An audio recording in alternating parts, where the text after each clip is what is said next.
Hello my friends and welcome back. In today's video, I am going to be sharing with you all how simple and easy it is to make white rice in the Instant Pot, so make sure to stick around and watch.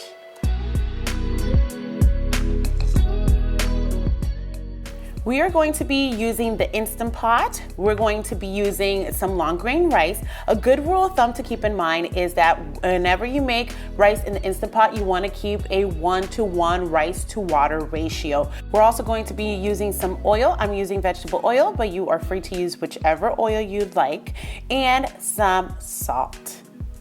I'm making 3 cups of white rice, so these are the measurements I'm using for that recipe. I'm going to begin with 3 tablespoons of oil. I like to think of 1 tablespoon to 1 cup of rice, just to keep it an even ratio. It makes it easier for me.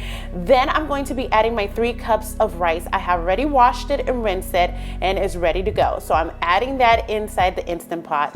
After adding the 3 cups of rice, I am going to add 3 cups of water. Remember, it's a 1-to-1 rice to water ratio. You want to keep it that way, especially for the Instant Pot, so you don't get mushy rice.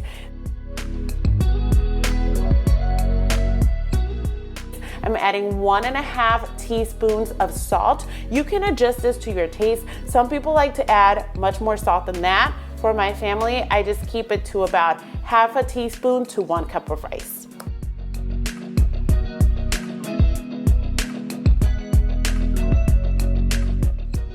Once we're done, we give everything one nice mixing. We put the lid on the Instant Pot, and I like to use the auto rice button. That's all I do. I press the rice button and I let it be, and after it's done with the 12 minutes, I let it rest for 10 minutes. Some people go and do it manually. I just find this so much easier. I'm over here and share with you guys the meat side I'm making for today's dinner. I am making some Puerto Rican style steak, some bistec encebollado. I do have a video in my channel showing you guys how to make this. The only difference today is that I actually used cubed steak, so make sure to go ahead and check that out. The rice has been doing a natural release for about 10 minutes. Now I'm simply going to release any additional pressure that is left in there. And after it's done releasing that pressure, our rice is ready to be enjoyed. And I'm going to go ahead and open it. I personally like to fluff my rice with a little fork, so I'm gonna fluff it up. And once all that rice is fluffed up, it's going to be time to serve it out and enjoy it. You're going to see that this rice is perfectly loose. It is not mushy. It has the perfect consistency, and it's just the way I like it.